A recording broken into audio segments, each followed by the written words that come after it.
There's a saying that goes that two things you should never discuss at the dinner table is politics and religion. This comes from the fact that people have so much invested in these two belief structures that their egos are so wrapped up in these things that they're willing, and they have from the beginning of recorded history. People have fought, killed, and died for these beliefs. Now, with respect to religion, things have changed over the last few centuries, I would say, in the West at least, predominantly because of the rise and dominance of Protestant Christianity.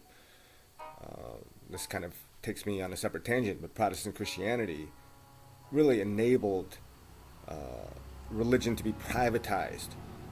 It's no longer in the public domain. People have given up publicly debating religion, and Protestantism says it's a private affair.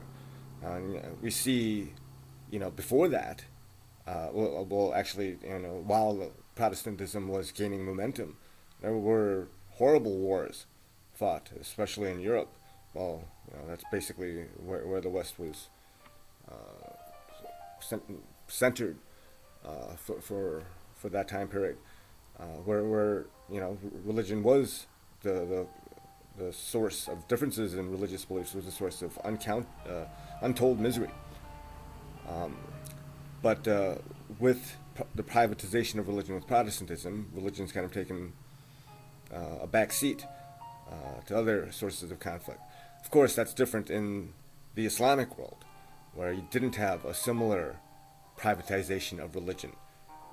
And we see the devastating consequences of that today. I mean, I think there are bad consequences to privatizing religion as well. But in comparison to these wars where people are just willing to fly airplanes into buildings and behead people publicly, I don't know. It's a tough call. I mean, maybe it's a good thing that we've privatized it. Like I said, it's kind of a separate tangent, but because of the privatization of religion, I think the one sphere where people still are kind of wary of public debate, because it is inherently, by definition, public, can't be privatized, is politics. And so we have like these vicious, just bitter, spiteful attacks, especially online. Once people start discussing politics online, because with the shield of anonymity, people are willing to say all sorts of horrific things, just because someone believes something different than they, all of a sudden this person is subject of all sorts of ridicule. I mean, worse than ridicule, just disdain, and I don't know. But despite these risks, and with this long, extended introduction, I'm going to broach a political topic, and it's an economic topic, but the two are obviously wrapped up together. This is something I think that's pretty obvious. You can't separate politics and economics. Marx is probably the prime example of this. But citing him even as an example kind of pegs me as a leftist that righties will say immediately, well, yeah, well, economics is a separate matter. Economics is a private affair, right? But really, it isn't. What we see with modern capitalism is it kind of breeds a culture. Chopin's getting a little too loud. It breeds a culture that people feel entitled, because once people have a little money, and we're, despite economic problems that people might have today, and there are serious ones, we're still living in the richest society in the richest time in history, and every year that passes, you can say that because more and more wealth is being generated. That's how capitalism works. But another function of this is without some type of reining in of capitalism, you have an increasing discrepancy between rich and poor. And once that happens, you have a recipe for social unrest at a certain point. Um, this is something one of my favorite political philosophers, Jean-Jacques Rousseau, made very clear. He argued that I forgot where it was exactly. Maybe it was the Second Discourse, but that the greatest source of, or the greatest responsibility of government, apart from, say, international affairs where with the military you have to protect your people, but if you're talking about domestic affairs, the single greatest responsibility by far is to make sure that the discrepancy between rich and poor does not get too great, because once that happens, things will fall apart. And I think, we're moving in that direction. The social unrest we saw with, we've been seeing lately with all of these black men being killed by police. These are, typically poverty breeds crime, and there's no doubt that the African American community in the U.S. is disproportionately poor in comparison to other races, for lots of reasons, historical, by and large, right? I mean, people are, dang ads ruining my vibe on Chopin. Uh, all right, back to what I was saying. Like, people want to dismiss the fact that slavery, 150 whatever years ago, uh, is still a factor. But I mean, the fact of the matter is, once you're treated like property for centuries, and you start off at an economic disadvantage, it's hard to make your way out. You know, and I feel for my African American brothers and sisters who are able to make it out, and I've always had a special antipathy, maybe that's too strong, for black Republicans.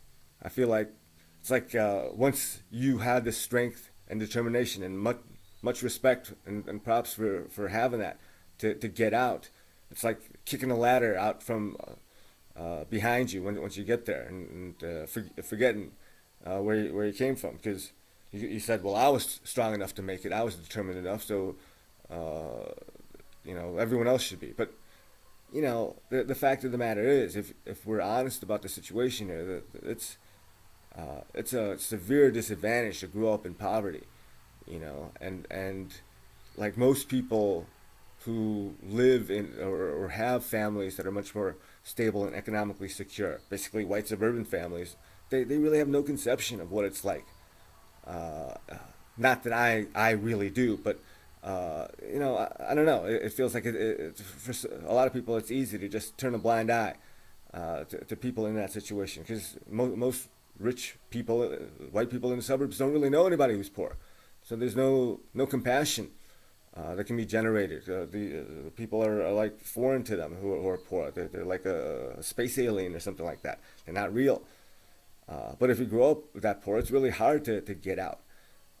Right? And again, the discrepancy between rich and poor is just getting ridiculous. Now, a few years ago, there was this whole Occupy movement, which unfortunately, and I suspected as much, was going to fizzle out, because despite the obvious injustice of this discrepancy, still people are still living relatively comfortably. Even the poor live in better living conditions than, say, the middle class 100 years ago by comparison. So there's no incentive or impetus to for that social unrest. But you get to a certain point, it's going to happen. And I already see indications of this type of thing, like when I was teaching my primarily white suburban college students.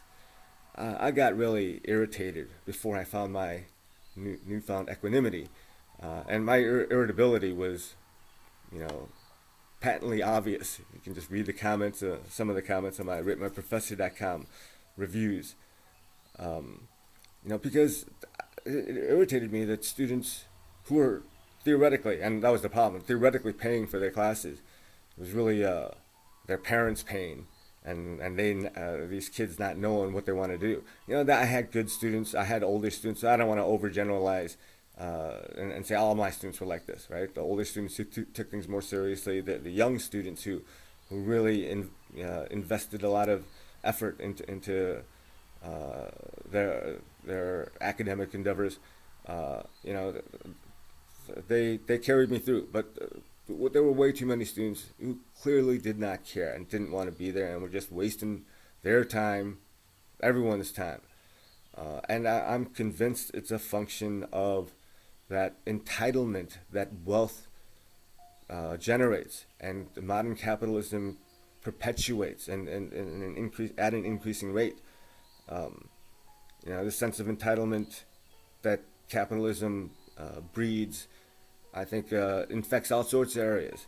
You know, on a kind of personal level, one of the things that's especially, I don't know, painful or has led to painful consequences is relationships between men and women, say in a marriage context where, uh, and I've touched on this topic before, where, say, with something like child support, right, that a woman feels entitled to what she thinks is, I don't know, from the guy's perspective sometimes, and a ridiculous amount, but what she thinks of as something that's justified. That's her money.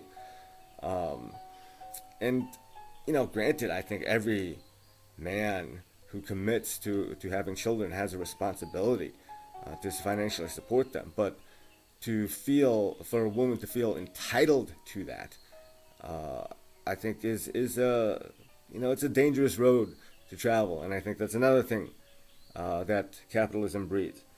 Um, in relation to this, these entitled people often feel indifferent to the plight of the poor.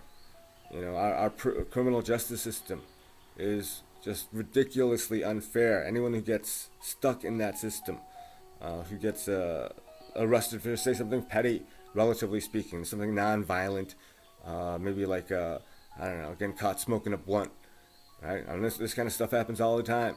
And you get something on your record, you got probation, you got fines, then maybe you violate your probation for something stupid, you got more fines, you even get jail time, and it just snowballs, and you get just stomped on, and the rich don't care about these people. They're like, oh, they deserve it because they did something bad. Well, once you're poor and you get stuck like that, right? I mean, there's no room for error. Uh, you just can't get out from underneath it. Um, I don't want to just make this a race issue. Uh, it's not just a gender issue, or it infects, like I said, every aspect of society. The way the elderly are treated in our culture, or in any really kind of capitalist culture. When I went to Seoul, Korea, the place is, like an experiment in American capitalism unleashed. That's why you have these chaebols, these huge conglomerates, these corporations that are government kind of sponsored, essentially.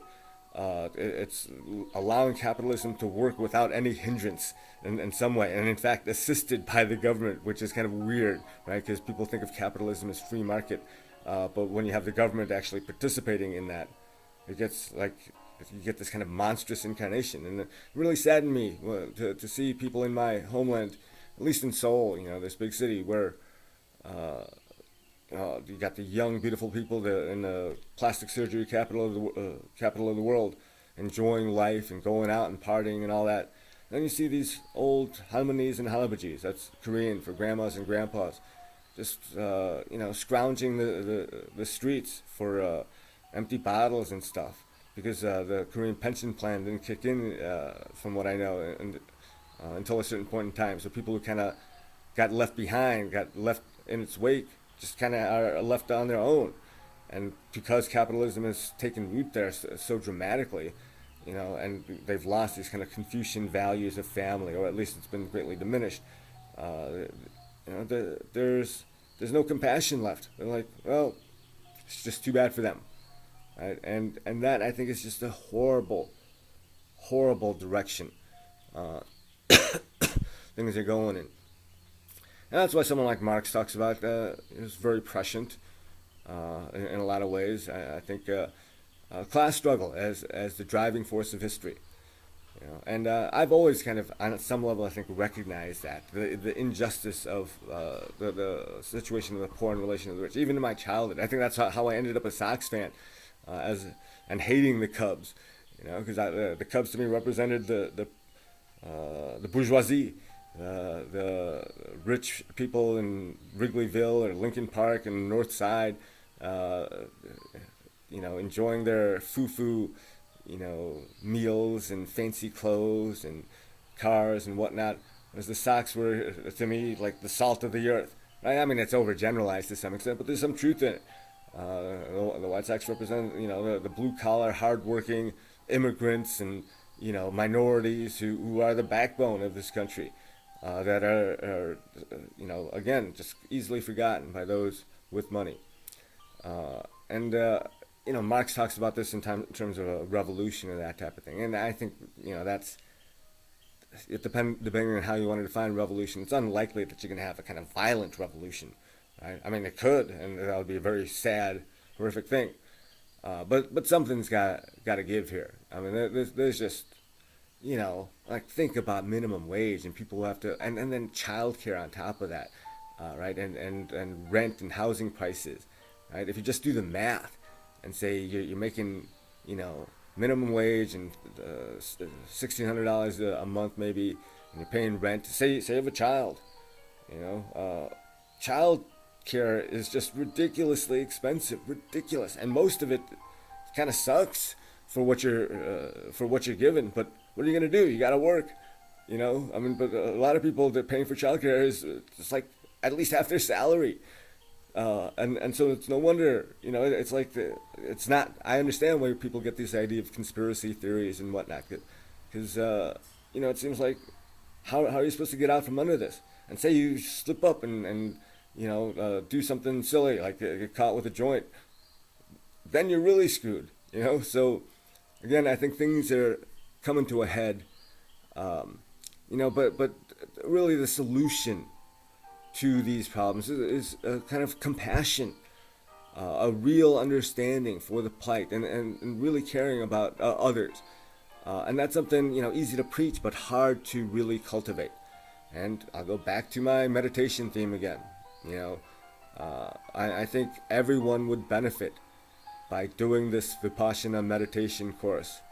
www.dhamma.org. Free, pure, right? They run totally on donations, not corporate donations, just no one pressures you, so there's no suggested donation. Centers across the U.S.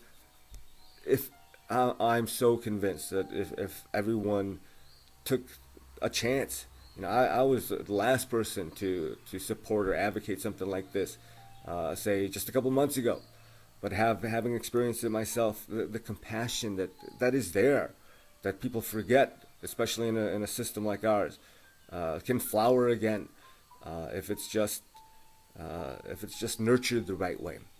I can't recommend this enough. Well, yeah, you might notice I got a new tattoo. Not a good angle, but yeah, too much ego to focus on that. It's a Bodhi tree, the tree under which the Buddha found enlightenment. And one of my sons is named Bodhi as well. Anyway, that being said, I think that's it. Thanks.